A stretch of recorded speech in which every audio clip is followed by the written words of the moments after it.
Welcome back to Legit Crypto Lounge, everyone. This is a place that aims to bring real people together with real projects.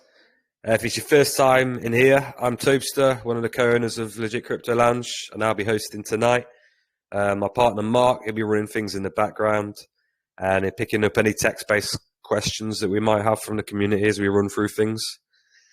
Today, we are joined by Vemate, and we've got Andrei speaking on behalf of the team. So welcome to Legit Crypto Lounge. So just to start things off, do you want to just tell us about yourself, just give us a bit of a background into your role in the project and what you're bringing into the project in terms of experience and crypto experience? Of course. Hi, everybody. I'm Andrei. Nice to meet you all. Meet you at least. Right, so I'm an entrepreneur by trade. I own a marketing and an IT development company, which are working hard on developing this project. I have financed the project myself, mostly. That is why we actually launched our stage one app, even before we had any sort of private sale, pre-sale, or any sort of fundraiser like that. So our app has been launched on the App Store since the 5th of April. My experience comes mostly from traditional businesses like marketing and IT development, but that's not to say they're not relevant. Especially the IT development aspect. My company specializes in the automation of highly specialized, highly complex processes.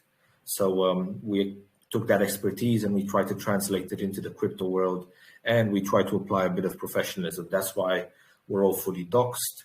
Everything is audited. We passed our certic with flying colors. We're fully vetted. We've got some really big partnerships. I'm sure we'll get this over this. We'll go over this later, but we're partnered with a company that at ATH was worth about 3.77 billion, which is Ecomi, the mother company of VV. I'm not sure how many of you are familiar with VV. They have those licensed premium NFTs. On top of that, we have an agreement in place. We've already, signed the contract, and we will be listing with a tier one centralized exchange. Andrei, sorry, can I just stop you, buddy? We'll delve into all this in a little bit if that's okay, man. Yeah. We'll just a little bit about the team. How many have you got working in the team at the minute? So you're looking at about 36 people in total. Oh wow! Okay. Most of them are in the development side because, like I said, my development company is working on building the platform, working on the stage one application to improve it at this point, and also the stage two app as well. Nice, cool. So, how did you form the team? Did you bring everyone together to make this team? Yes. So everything that's been done has been done by me getting everybody together to see the project through. The development team was already created. It kind of like came into this project because it's my IT. They're all from my IT company, and the marketing team. This I've had to put together, and I had to find advisors and subcontractors and so on and so forth to get everything organized. You'll find everything about them, or at least most things, on our website because they're all fully doxed there. You'll be able to see them under the team section. Nice, yeah. Let me just pull that up.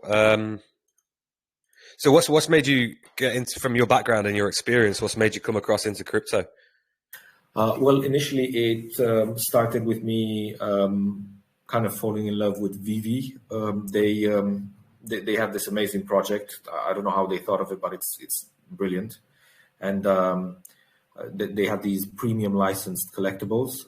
I've started with them. I was in crypto before that, and I was curious about it. Working in IT, you cannot stay away from crypto because crypto's like Web 3.0. It's the next generation. So you obviously have to learn something about it if you want to stay relevant, especially in IT development.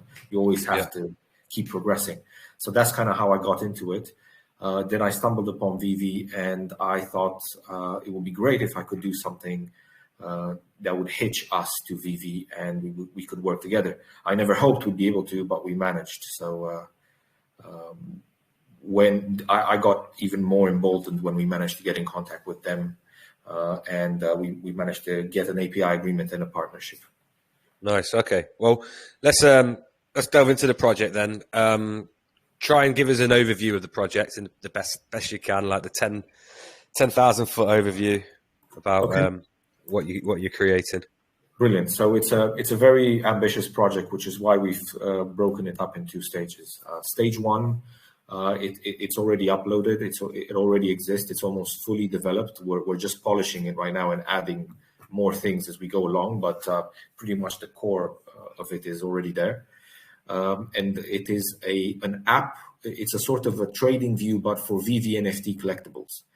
VV NFT, the VV platform or app, if you will, is owned by Ecomi, which, like I said before, is a $3.77 billion project at ATH.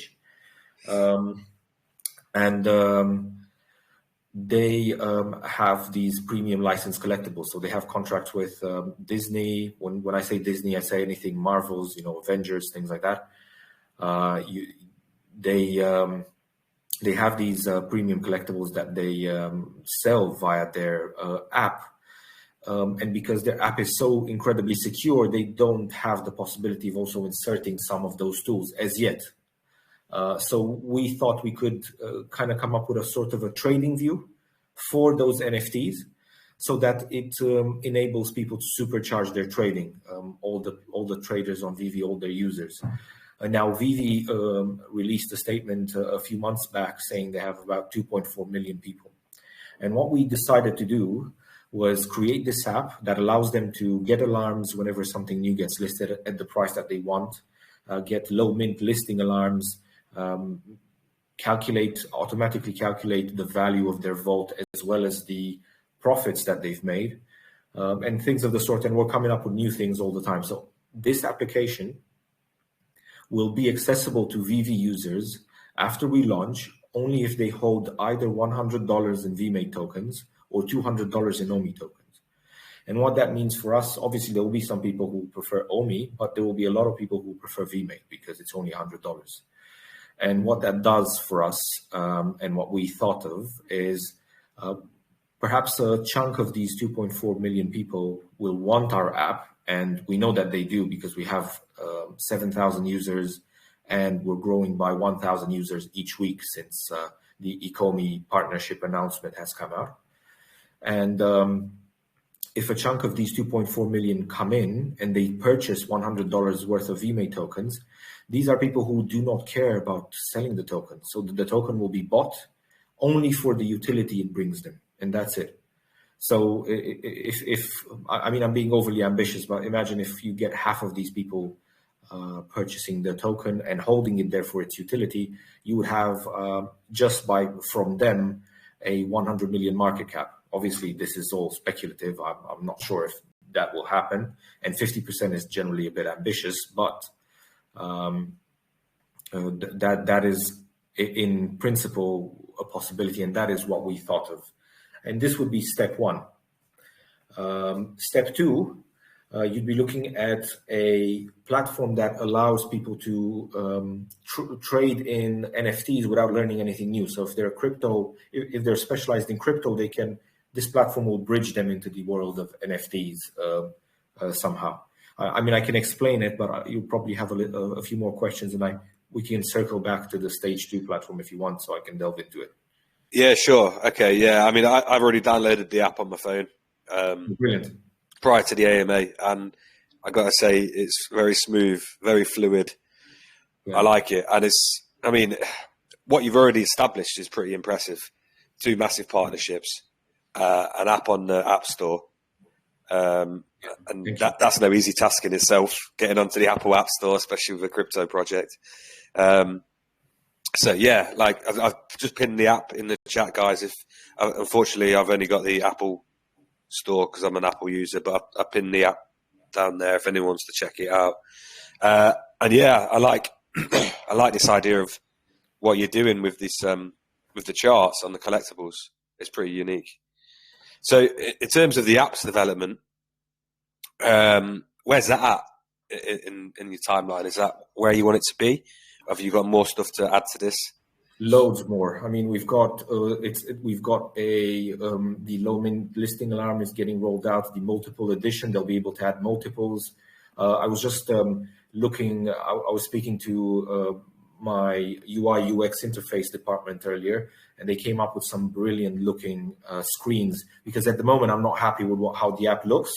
And it's due a design overhaul, and we want to kind of like bring it to the next level, give it a better feel, make it more intuitive, a lot easier to use, and a lot more functional for users, because we're working with the VV community. We're actually using their feedback to develop this. So everything that you see there is actually built solely based on feedback from the VV community. And nice. This is kind of like how we want to work. We want to get our ideas from the community so we can serve them. Okay. And in terms of the things that are listed on there, are you planning to integrate other stuff, or is it just going to be e-commerce and VV collectibles at the minute? So at this point in time, I don't think we will integrate anything into this app. This app is only solely going to be e-commerce VV. Okay. In the future, on our stage 2 app, our stage 2 app will be an open platform, so any people can migrate or import any sort of NFT they like. But the stage 1 is like that. Is there an exclusivity deal or anything? No, it is not an exclusivity deal. It's just that the way the app was thought of. Okay. Because even the name, if you look, it's Vemate. It's based on VV. The stage 2 app will have a different name because of that. It's just stage 1 that has this name, Vemate. Simply because we love VV so much. I mean, I've been in business for a long time, and I've also been in crypto for a while now, at least in crypto time, because crypto time is a lot more dilated than regular time, I guess. So I've never encountered people who were better and more professional than who I've dealt with at VV. Reese is the person I've dealt with there, and he's one of the best people I've ever met. I mean, not just in business, but in real life as well. They've been so forthcoming and open, and they were willing to listen to us, because at the end of the day, we were the small guy, and they were willing to entertain us and discuss with us, because they saw that we were serious and that we created a product. Alongside my team, but I financed it. We created a product without taking any sort of investment beforehand, and we were completely transparent about how we did it. Yeah, it's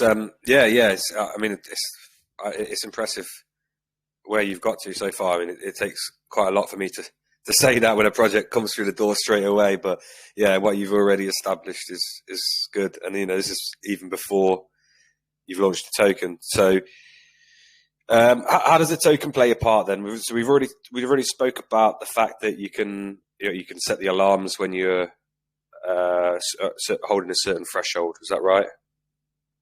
So you can set alarms for NFTs that get posted on the VV marketplace, and you can get alarms when a certain collectible that you like hits a certain price.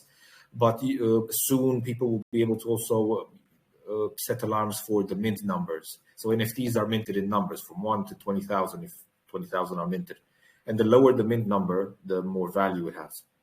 And obviously, some people may want their birth date as a mint number, or a number that has significance for them, and they want to set that so they can make those collections and then sell them together as a collection, which has more value.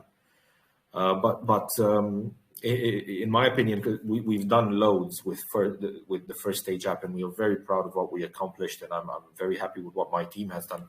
But you'll find that we have some really huge cherries on the Stage 2 app on top of it. Because what it is, a lot of people believe that we're an NFT, a solely NFT project, but we're not. We are a hybrid crypto NFT, and it will all make sense when I explain what Stage 2 does. Yeah, go ahead then. Let's delve into Stage 2, and we can come back and pick up some questions from that. Brilliant. So Stage 2, think about a holistic marketplace. It's like a coin market cap, a trading view, and Binance, if you will, all merged into one, but for NFTs. So you'll, instead of having to open tens of tabs, dozens of tabs on your PC or on your phone, searching and researching, you'll be able to have everything under one roof. On top of that, for people who do not know how to use it, there'll be an automatic educational assistant which will guide you to do various things and mint NFTs and so on and so forth. But that's notwithstanding this aspect, which is not something that a lot of people have done. There aren't many projects that have done that. The cherry on top is the fact that we offer NFT fractionalization and tokenization. And how does that work? And this is where it all gets very crypto. Yep. Let's say you, Tobster, are an NFT artist and you're a bit fed up with just getting a small royalty fee, or, you know, working so hard and you don't have a platform to promote yourself, and you want to be able to increase your profile, to also be able to earn more from your work, and you kind of have limited possibilities, and you have to do something extraordinary or know the right people or be at the right place at the right time. Well, yeah. Instead of having to do that, you can just go onto our Stage 2 platform, and let's say you create a collection of 100 NFTs, and you want to fractionalize that collection. You'll be able to split it into fractions of 1 million for each NFT, so a total supply of 100 million fractions. And what you do is you also tokenize those, and with a few clicks, you'll be able to create a smart contract that will be backed up by those fractions of those NFTs, which are locked in a vault. If you have liquidity, you can add it yourself, or you can hold a seed round so you can raise liquidity.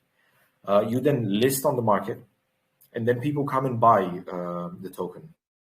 Obviously, the token will have a utility within your space. You as an artist will have a space. I'm going to use this as an analogy, but don't think it's going to be the same. But think of the Facebook feed page, where you have kind of like your own page and you can organize things and so on. There will be a page for each artist that will allow them to promote themselves and use a platform that we provide to reach a wider audience.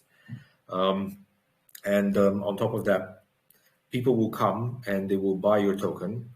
When a user buys 1 million of your tokens, which is the equivalent of one NFT, they can redeem one from the vault in exchange for those tokens.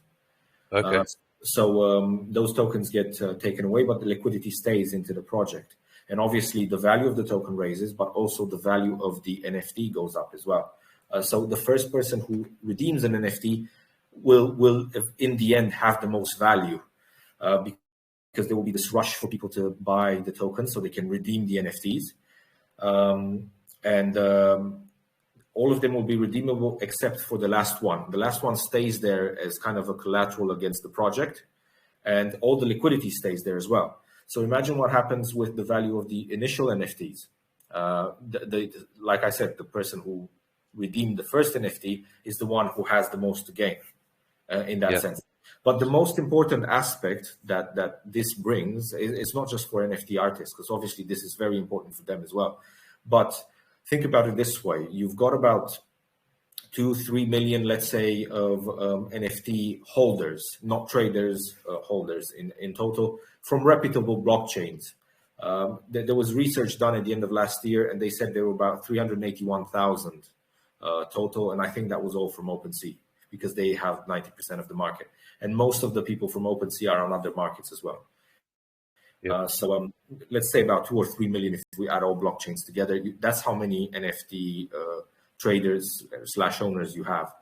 But you have 300 million crypto users, and they don't get into NFTs because of the steep learning curve. it's very difficult for them to get into NFTs and trade them because of how steep this learning curve is.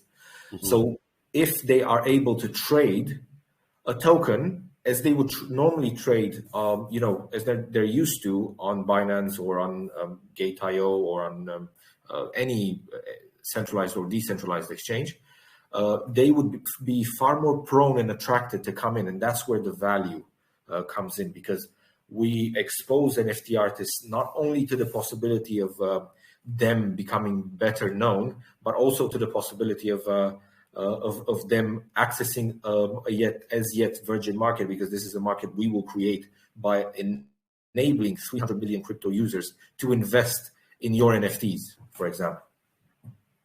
And this is the beauty of it, because nobody else has done it. We would be the ones who facilitate this NFT crypto crossover, and people can just come in and buy and sell that token as they would a regular token. They would look at charts that change every second, every millisecond, and they would buy and sell, buy low and sell high, obviously, if they know what they're doing. Yep. All right. The concept is extremely interesting. I think I spoke with TT in the chat quite a lot about NFTs as a whole, and obviously he's quite bullish on the concept. But let's just try and break it down a little bit. Okay. So let's start from the beginning. Each NFT collection is going to have its own liquidity pool, right? Well, not necessarily. I mean, there will be this will act also as a traditional market, as a traditional NFT market. So it will be, okay. Think about an OpenSea, but on top of that, they will have the possibility to also fractionalize. Not every artist will choose to do so, and there will be different types of fractionalization depending on the type of NFT. For example, if you import an NFT, it's a different story, but I don't want to confuse people, and I don't want to delve into that, because the main gist of the story is that they can fractionalize it in that sense. Yeah, okay. So let me just try and get this concept myself. So there's anyone could add NFTs to the liquidity pool unless they're fractionalizing. Is that right? No. So only the artist can add them, and that can be only be done at the beginning. Yeah. And obviously, if the project gets listed, they cannot take any NFTs out of the vault anymore. Those can only be the project is live. And those can only be redeemed by users who buy enough tokens to redeem one NFT or two or three, however many tokens they want to buy. And let's say for each NFT, you would need 1 million tokens, but that's up to the person, to the artist to decide, or to the person who creates the fractionalization to decide how many there are. All right. So do the artists, do they decide on the fractions, or is that fixed by you? Do you have any input on that? No, so it's they are obviously there will be some margins that they have to stick within, but it will be decided by the artist. Okay, all right. And so what happens then? Let's just talk about it from a visualization kind of view. Yeah. Let's say I swap so I buy the tokens and I get the first NFT out of the vault or whatever. What happens? Now I've got that NFT. When I come to sell that NFT, I presumably it's going back into the vault, is it, for somebody else to buy that's in that pool, or am I free to sell that on any market? You're free to sell it on any market. So that NFT, obviously you don't own the copyright of it. The artist owns that forever and in perpetuity. But if you redeemed the NFT, it's the same way as you would own a regular NFT. That NFT is yours. And the beauty of it is, the more NFTs get redeemed, the higher the value of your NFT gets, because the more liquidity there is, which dictates the ultimate value of these NFTs that were redeemed. So imagine this. Let's say somebody pays $500 to buy 1 million tokens initially, depending on what your prices are. And they redeem one NFT, and it only costs them $500 to purchase those tokens.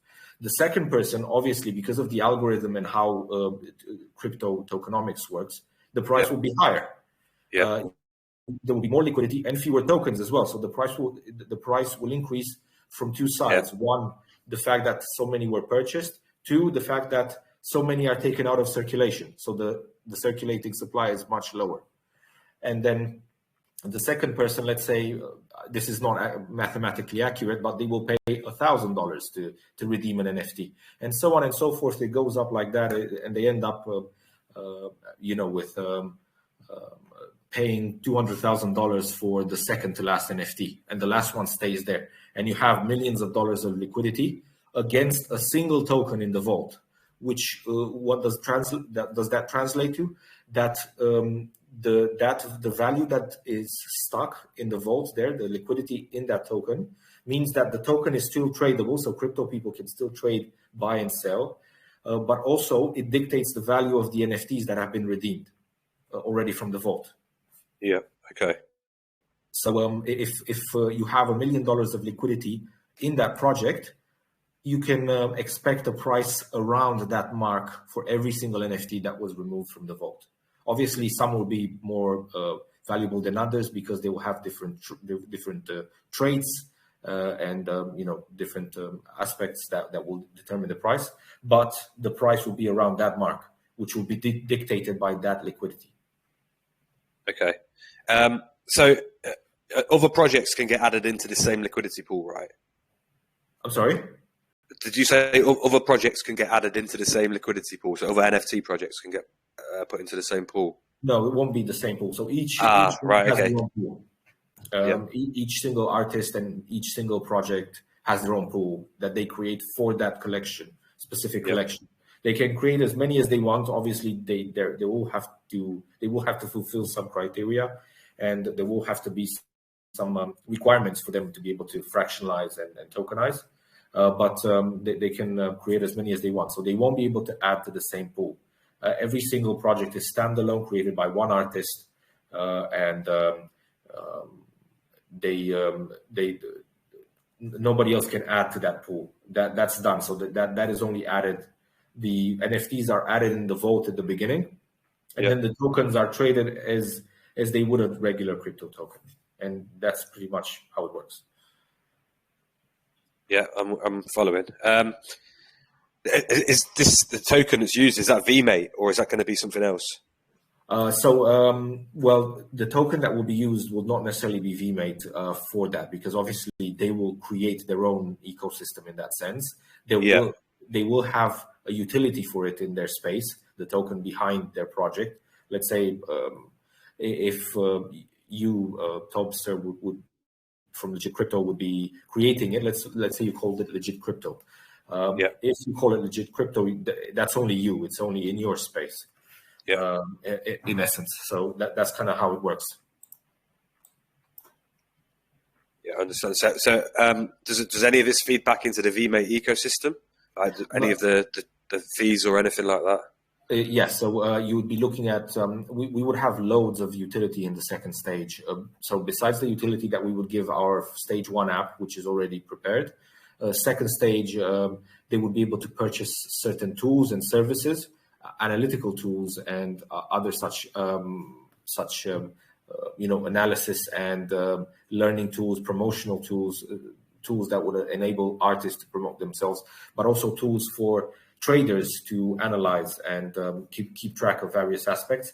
They will be able to stake the token in order to receive a discount on the marketplace transaction fee. So there will be a lot of utility for the Vemate token in the second stage, and some of the fees will indeed be payable in the Vemate token. Okay, cool. Yeah. Just one more thing on the fractional token side of it. It's just a question from someone in the community. Yeah. So we spoke about it when you've redeemed the NFT out of the vault and you're free to trade that how you want. Can you put that NFT back into the vault and swap it back to the fractional tokens? No. Okay. Once it's come out, it's yours. That's it. Right. Yeah. That's it. Okay. You can only sell it on the open market, but you cannot put it back in the vault. Yeah. Yeah.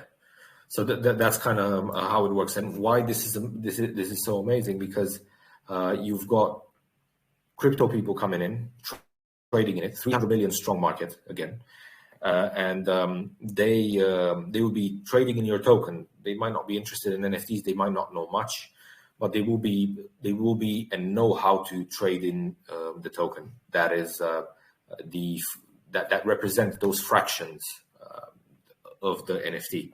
And once they start redeeming an NFT, they may get interested in the NFT world. And that's where the other aspect of the platform comes in, that automated educational assistant, the analysis, the informational aspects of it, and the marketplace, obviously. Because maybe they'll want to hold that NFT until it goes up in value, until more NFTs are redeemed from the vault, and then sell it for the highest price. So obviously he'll be able to, if he's interested, he'll be able to start learning about NFTs and get into this world through a medium that they are familiar with. So in essence, we're easing the crypto market into the NFT world, and this in my view is the perfect way to do it.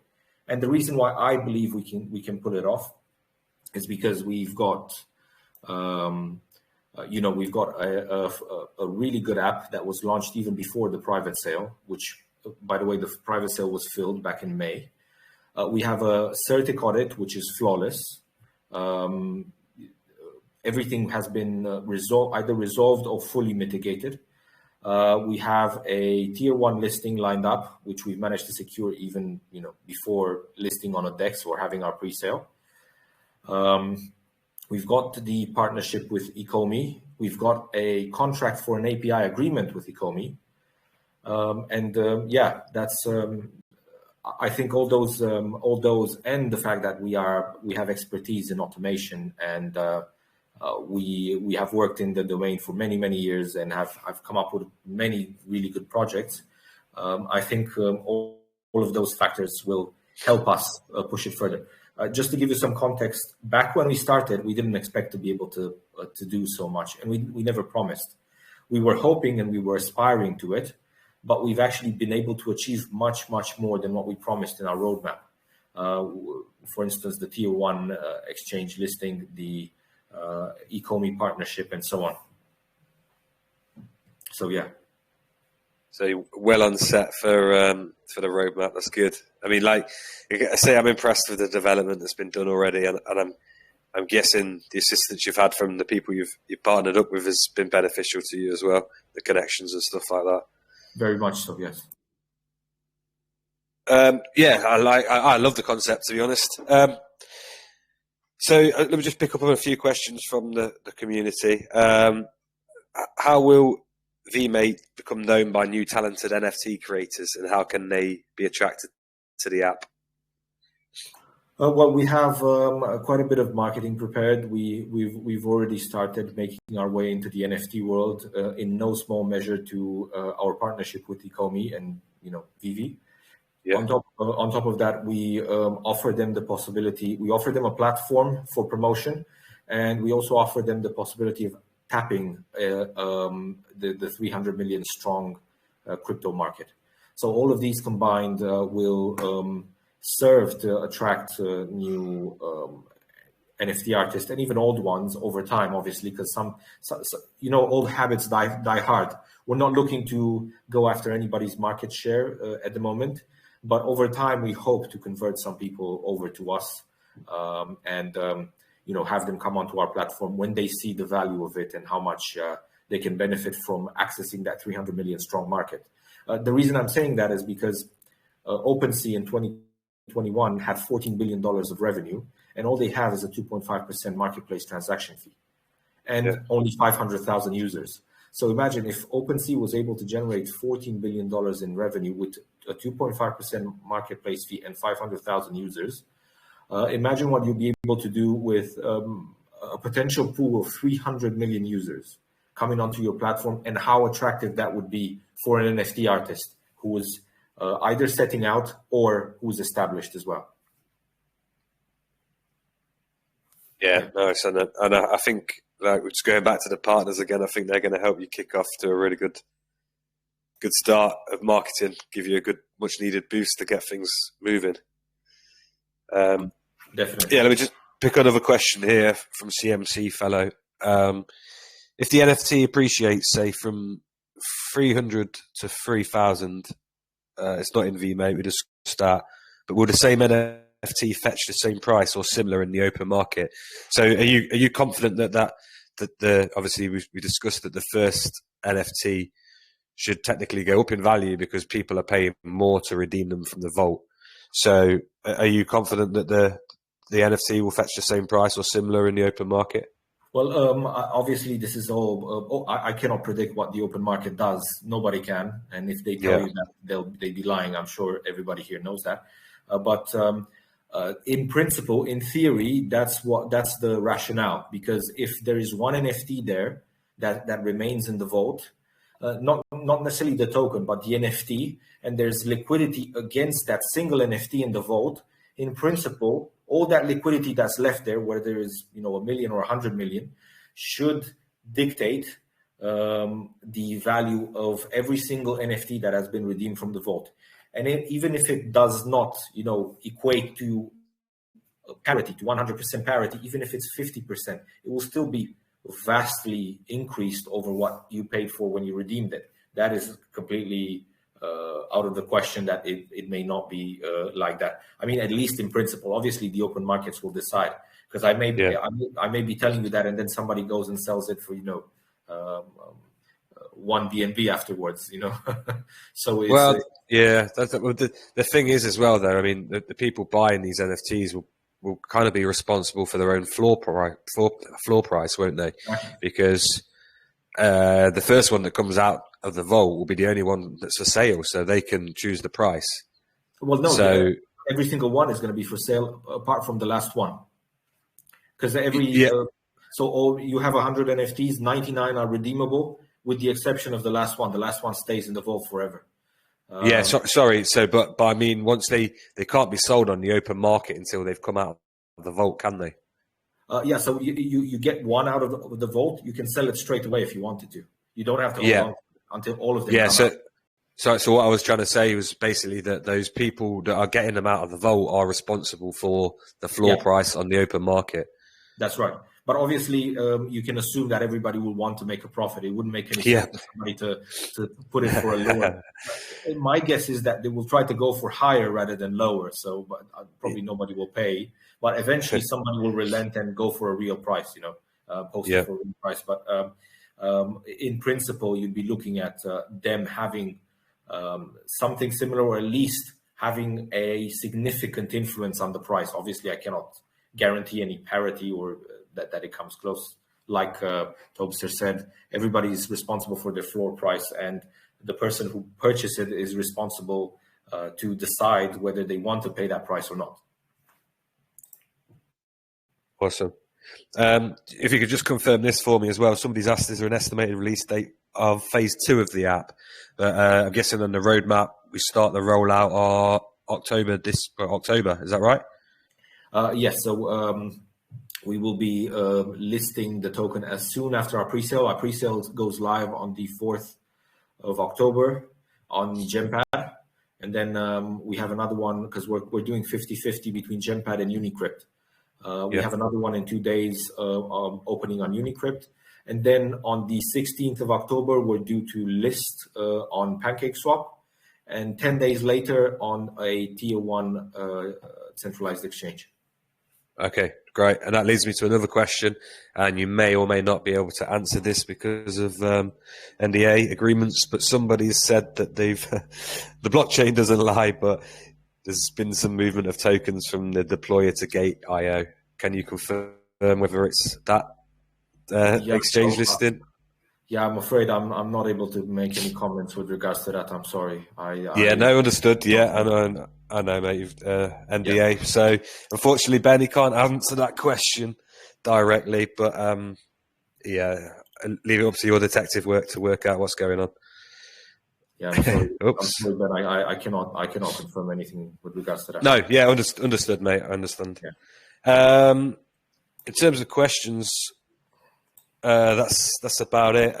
Mark, I know you're not feeling very well, but I'm sure you've got some questions if you want to ask anything, mate, before we move on to the structure and the tokenomics. You might not have the strength. I know he's probably dying to ask questions, though. No, he said he was going out. Okay, no problem, man. All right. So let's go down. Oh, one more. Sorry, one more question coming. Yeah, we'll come back to that if somebody asks another question. Let's delve down into the tokenomics then. Brilliant. So, what would you like to know? I'm just running through them myself for everyone here as well. So we've got 35% to the pre-sale, 20% token liquidity listing fees, 10% private sale, 10% marketing, 8% team. We've got 9% reserve for the central exchange listing, and a 7.5% for staking partnerships, referrals, and airdrops. So where does the referrals play a part in this?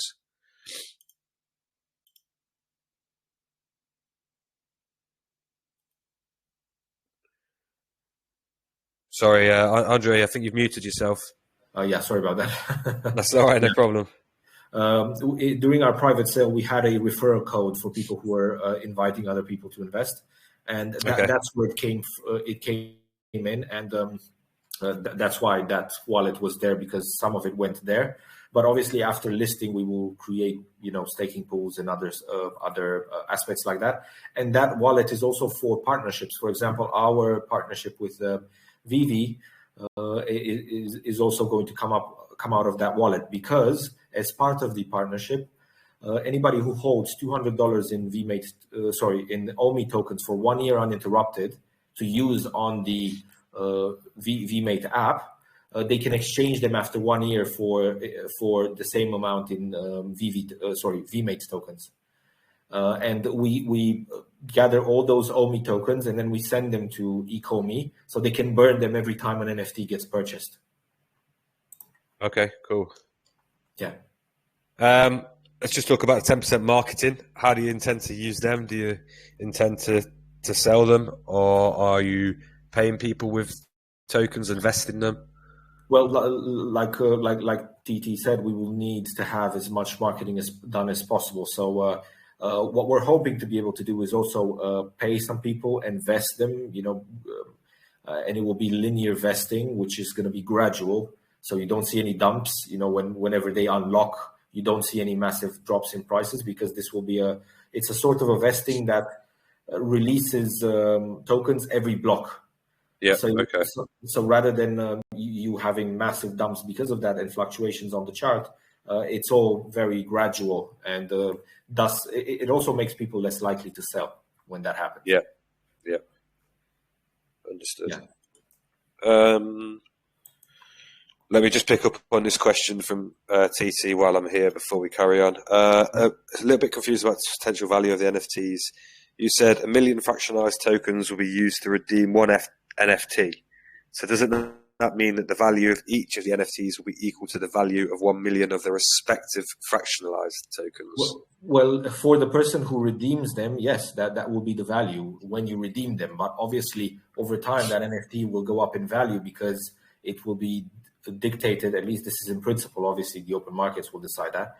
But the theory is that the value of every single NFT that had been redeemed up until that point will be determined by the liquidity that has gathered into the project from all those redemptions and all that trading of the token. But for so for you, TT, if you wanted to buy 1 million tokens and redeem them, for you the value of it would be 1 million tokens, the value of that 1 million tokens, because that's what you paid for it. But over time, that value will increase the more NFTs are redeemed from the vault. Yeah, because people have still got to buy the tokens to redeem the NFT. So does that make sense, TT? Yeah, so just to make it simpler, people are putting money into the project and they're not taking it out. And when you take an NFT out, you have to give the tokens in exchange, and those are taken out of circulation. And what happens is the value of the token goes up, and implicitly the value of every NFT goes up. The value of the NFT you redeem does not stay the same as long as it's a part of the same collection that is gaining traction. I hope that answers the question, TT. So that means as the value of the fractionalized tokens go up, the value of each NFT goes up and vice versa. Yeah, that's correct. That's the way I understand it. Yes, that's right. Yep, you got it.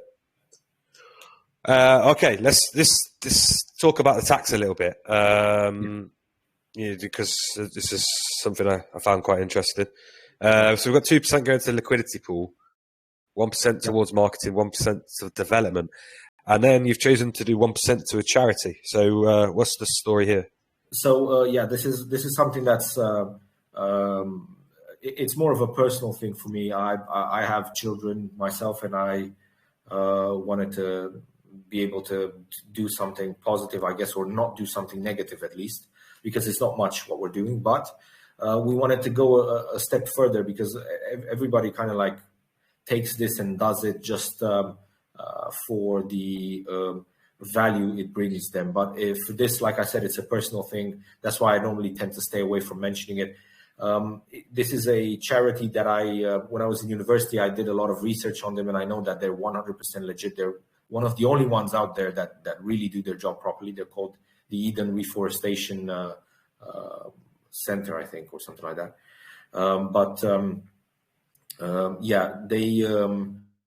We donate money to them, and they plant trees, and they help people in poorer regions by doing that. And we donate enough to be 100% carbon negative, so not carbon neutral. We go a step further to be 100% carbon negative. Incidentally, we're actually about 33,000% carbon negative at this point, because we donated so much on our last round. I guess it's not just the blockchain transactions that are carbon negative; it's everything else we've done. We've donated a sufficient amount to be able to offset that. Okay, that's cool. I mean, because this crypto in general comes under a lot of pressure about the pressures it creates on the environment. So yeah, I like the way you've chosen that charity and the way it offsets that, and that's a good selling point down the line as well later on. Very well thought out. Does it worry you the listing on a tier 1 centralized exchange might see a lot of your volume go there, and you're not going to get any of these taxes? We're not very concerned about that, because that's not where the taxes are only meant to partially support the project. Because, like I said, if there's any issue, I can also support it myself until the stage 2 platform comes online, and the revenue will be generated there through a 2% marketplace transaction fee. Cool. All right. That's about it, I think, in terms of the tokenomics from me. Let's just talk about your structure that you've had so far. I just noticed as well, we've got a 12-month lock on team tokens, which was 10%, if I remember right. Yeah. Was it 8%? 8%, yeah.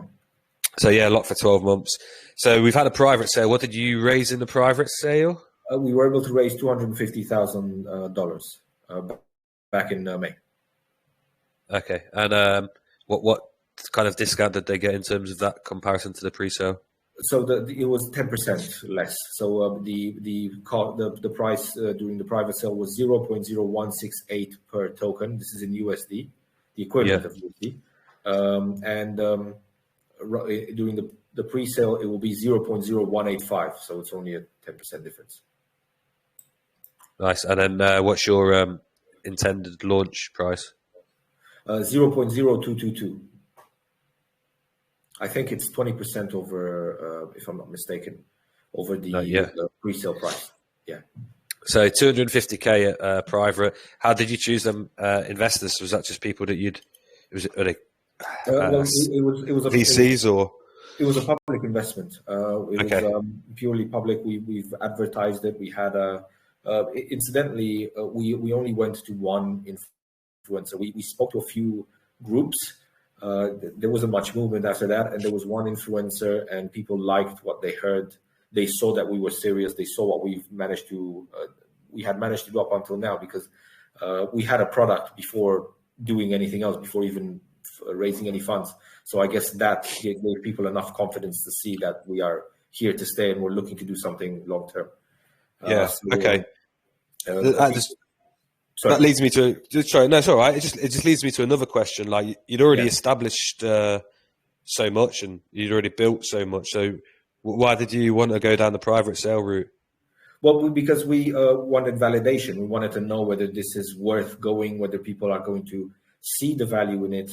Because if I were to move along up to this point, let's say, and I would not have any validation from the community or from people that what we are doing makes sense or is even desirable for people, then it would be all a waste of time and resources that could be spent better. Yeah, that's a good answer. I like that. All right, so pre-sale, we are trying to raise 3,600 BNB. Is that correct? No, we're looking at 3,800 BNB, I think. Sorry, I might have got it wrong then. 3,600 BNB, yeah. 1,800 across the two platforms. That's right, yes. So that's around about $1 million at current BNB price. Yeah, we calculated it around 971,250, but BNB fluctuates up and down. Yeah, sure. And you're launching on Binance Smart Chain? Yes. So it's already been deployed. Oh yeah, of course it has. Sorry, yeah. So yeah, 1,800 across the two platforms. Why have you chosen Gempad and Unicrypt? It was recommended to us. Okay. The Gempad, they're extremely professional. I mean, I've reached out and spoken to a lot of launchpads so far, and I've never had the service I had and the way I was treated by Gempad anywhere else. They were prompt. They didn't forget to get back to you. I mean, that's in it of itself is a big deal, because most launchpads, you struggle to get them to speak to you in the first place, and not to mention answer back, give you answers and speak to you and so on and so forth. So I found them to be extremely professional. They're very good. They have a strict process. They recommended us to go to Chris at DeFi Skeptic. You work with Chris as well. Yeah, Chris is a good guy. Yeah, I mean, the interview, he told us to set aside an hour and a half for the vetting interview, and he asked us loads of questions.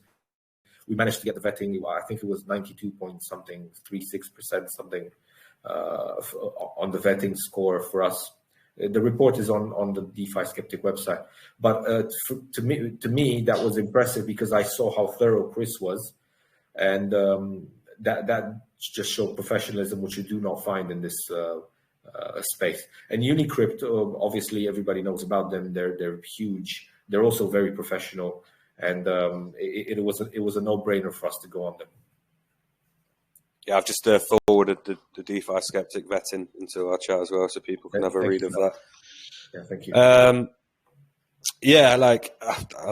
like what I see. Let me just do one more thing. We'll just make sure that everyone's clear on this, that we've got vesting on the private sale, which 15% release on private on token generation, 12.5% every 30 days after 6 months for the private, and then 10% released after the last 30 days. And then if you invest on the pre-sale, we've got a 40% release on listing, 20% released after 30 days, and then 20% released after a further 30 days, and then 20% released after the final 30 days. So yeah, there's some vesting in place just to people to be aware of. I think it's pretty fair vesting, to be fair. What was your decision behind that? Sorry. Well, I would have gone for a lower vesting amount, but I knew that this would not make a lot of people, especially in this market, invest. Because I wanted, what is important for me is the long-term viability of the project. I know this will work because I work, like I said, my company works in automation. We've built projects and products for people where it cut down their production time by 500% and their cost by 700%, things of the sort. So I know what we can do, and I know that this would be a success. Using the metrics of what we've managed to achieve with phase one before we even launched.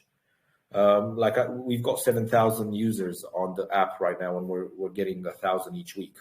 And we're getting, at the beginning, not everybody was happy to see us in the space because there were many established people who have been there for a lot longer. So obviously they said, well, who are you looking to move our guy, to grab a share of our guys' pie or things like that. So, but now everybody's warming up to us. We get more and more people joining the app and asking questions and coming in and reporting bugs and giving feedback on what needs to be done. So we're very confident that this is something that we're able to do, and it was important for us to have the long-term, the long-term viability of the project.